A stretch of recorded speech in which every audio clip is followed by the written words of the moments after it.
Kalau berkaitan dengan kewarganegaraan kan bukan merupakan kewenangan kita ya sebagai Angkatan Laut untuk merespon hal itu, sehingga kita juga seperti yang sudah saya sampaikan daripada pernyataan saya sebelumnya bahwasanya itu sudah tidak ada kaitannya lagi dengan Angkatan.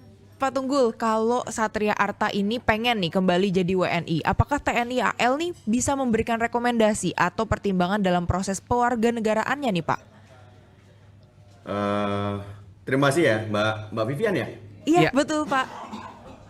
Ya Mbak Vivian, jadi eh, saya bisa ini ya tanggapi yang pertama.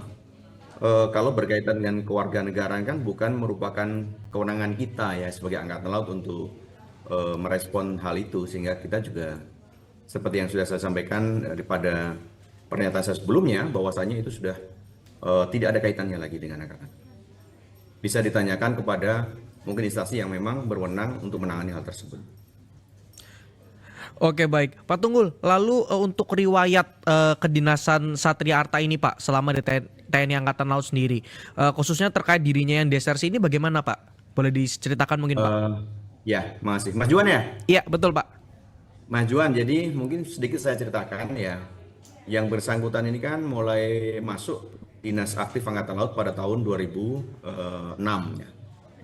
Kemudian setelah itu yang bersangkutan dinyatakan disersi itu mulai tanggal 13 Juli 2022. Kemudian selama berdinas di lingkup satuan-satuan yang ada di Angkatan Laut. Kemudian yang bersangkutan dinyatakan dipecat atau diberhentikan secara tidak hormat dari Dinas Aktif Militer itu pada tanggal 17 April 2023. Begitu Mas Juan. Oke, baik. Nah, kemudian nih Pak Tunggul, bagaimana sih pandangan TNI AL terhadap mantan prajurit yang akhirnya memilih untuk menjadi tentara asing? Apakah ini dianggap pelanggaran etik atau hukum militer, Pak? Eh, Kalau kita berbicara tentang hal itu ya, Mbak Vivian, tentu saja kita berbicara status dulu, Pak. Statusnya yang bersangkutan itu apakah masih militer aktif atau sudah menjadi orang sipil. Ini status ini akan menentukan terhadap hak dan kewajiban yang bersangkutan. Kalau kita berbicara terhadap yang terjadi oleh saudara Satria ini kan statusnya sebagai orang sipil karena dia sudah dipecat dari dinas aktif militer, sehingga baginya tidak berlaku lagi hukum yang hukum militer gitu Mbak. Oke, berarti kalau misalnya memang nanti warga negara sudah dicabut, bahkan hukum militer pun sudah tidak berlaku untuk menghukum Satria ini, begitu ya Pak? Betul Mbak, karena kan statusnya sekarang ya, tadi saya sebutkan terhitung mulai tanggal dipecat yaitu 17 April 2023, maka yang bersangkutan statusnya sudah tidak lagi menjadi militer aktif, statusnya sudah menjadi orang sipil. Oke baik. Lalu Pak, apakah nih TNI Angkatan Laut sendiri sempat mendeteksi Pak kekecewaan dari Satria ini sebelum ia keluar Pak, memutuskan untuk keluar? Silakan Pak. Yang bersangkutan kita nggak perlu pendalaman lebih lanjut ya Mas ya, kalau memang kita akan berbicara hal itu, karena memang yang tercatat di dalam rekam jejak yang bersangkutan, dia ini meninggalkan dinas aktif atau kita sebut yaitu disersi selama kurun waktu tertentu, sehingga dinyatakan yang bersangkutan disersi pada waktu damai gitu Mas. Oke, memangnya kalau misalnya untuk prajurit yang disersi sendiri seperti apa sih Pak hukumannya apabila memang tidak dicabut warga negaranya? Hukumannya seperti apa Pak untuk desersi? Ya, jadi sampai kalau tadi kita berbicara, kalau Mbak Vivian kan menyampaikan bahwasannya yang pertama disersi, yang kedua dicabut kewarganegaraan, itu dua hal yang berbeda, Pak. Iya.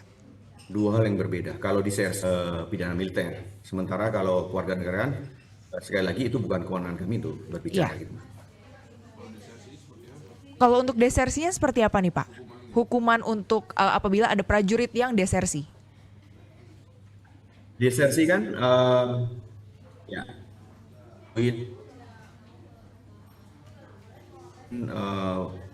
hukuman yaitu berupa penjara selama 1 tahun dan hukuman tambahan yaitu dipecat dari dinas militer aktif, yaitu hukumannya untuk satria yang melakukan tindak pidana desersi itu.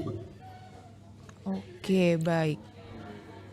Oke baik, jadi berarti dalam kasus Satria ini seharusnya kalau Satria ini tidak memilih menjadi prajurit atau masuk dalam militer negara lain itu harusnya ada pidana terlebih dahulu ya Pak ya?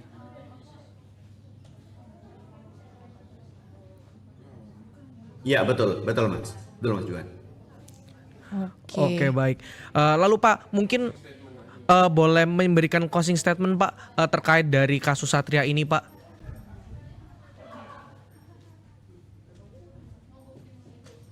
Kan bahwasannya yang menyangkut dengan viralnya kasus yang terjadi kepada saudara Satria sebenarnya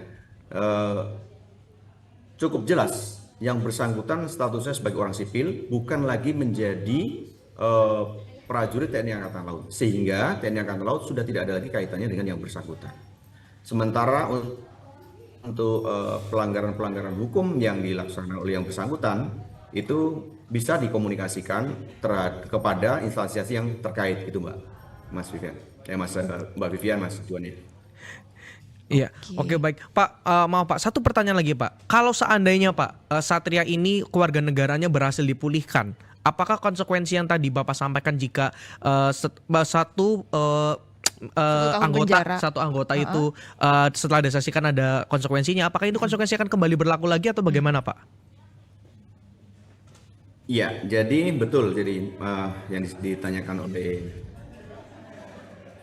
Mas Juan, yang bersangkutan ini kan belum melaksanakan hukuman. Ya tadi ya masih punya kewajiban untuk melaksanakan hukuman tersebut gitu Mas.